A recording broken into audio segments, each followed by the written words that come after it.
On est là depuis 37 ans, on a 2 étoiles au Michelin, on a 18 sur 20 au Goemio. Voilà, et puis on a surtout une clientèle locale très importante, avec une clientèle luxembourgeoise, européenne en fait, qui nous assiste beaucoup, enfin qui est toujours présente tous les étés. Mais après, c'est notre clientèle locale qui nous fait vivre toute l'année. Et après toutes ces années, en fait, le fait de s'intéresser à la région, s'intéresser surtout aux maraîchers, aux producteurs locaux, etc., ça nous a permis de faire grandir les gens autour de nous et nous d'avancer, d'avoir davantage de lisibilité dans nos plats, pas s'égarer en fait dans ce qu'on propose. Si on fait un plat par exemple sur le radis, ça va être uniquement le radis. Si on propose un plat sur le pigeon, il va y avoir 2 ou 3 des associations, mais pas trop, de façon à pas dénaturer. Au contraire, il faut sublimer le produit en fait. C'est ma philosophie enfin de cuisine. On peut évoluer, on a un apprentissage, on est artisan en fait au départ et on devient artiste parce qu'on considère les produits, on considère les gens. On peut progresser individuellement uniquement si on s'intéresse à ce qu'on fait, si on connaît le produit et avec quoi éventuellement on va le marier. On est dans un monde où la critique est importante, on est reconnu.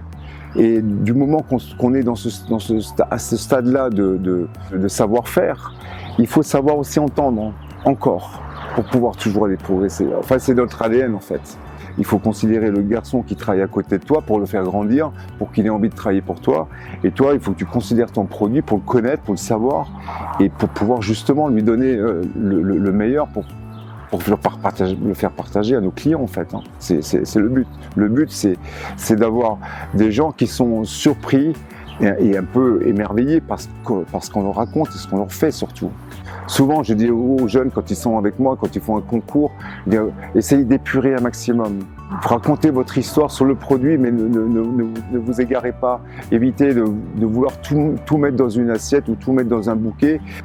Il faut rester simple, élégant, simple, mais dans votre idée, dans votre projection à vous. Quand on est jeune, parfois on a envie de prouver qu'on sait faire et on s'y perd. En fait, en grandissant, vous commencez à prendre du recul, je dis non, mais il faut que je sois moi-même. Il faut que là, ce plat-là, il doit être à mon image. On a envie de partager ça. Et pour ça, il faut enlever tous les artifices qui ne servent à rien. Et une photo, c'est très parlant. Parfois, vous faites un plat et vous rajoutez au dernier moment encore une herbe ou quelque chose et vous faites la photo. Et vous vous rendez compte, cette herbe, enfin, ça n'a aucun sens, ça n'a pas d'intérêt parce que vous vouliez rajouter une couleur ou vous vouliez rajouter un petit... Non, l'histoire, elle est là, sans cette feuille. Elle est juste présente et elle est merveilleuse. C'est ça qu'il faut donner. On n'est pas censé aimer un métier d'entrée. On est parfois tenté de faire un métier et je crois que le plus difficile c'est l'apprentissage, même si on est apprenti toute sa vie.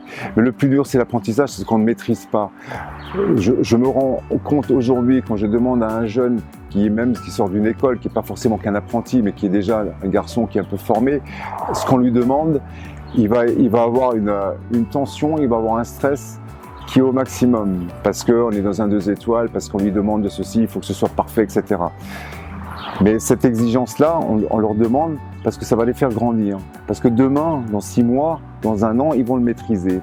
Et donc, si on leur demande dans 6 mois, dans 1 an, quelque chose, ils vont être sereins. Parce qu'ils vont connaître la maîtrise, ils vont maîtriser ce qu'ils vont faire. Parce qu'on leur a appris ça, la transmission, c'est ça. Et je pense que plus on avance dans le métier, plus on s'y intéresse, plus on s'intéresse aux produits et aux fleurs notamment, et bien plus on maîtrise et plus on grandit. Et plus on a envie d'avancer. Donc le message, c'est juste s'intéresser à ce qu'on fait, aller toujours plus loin.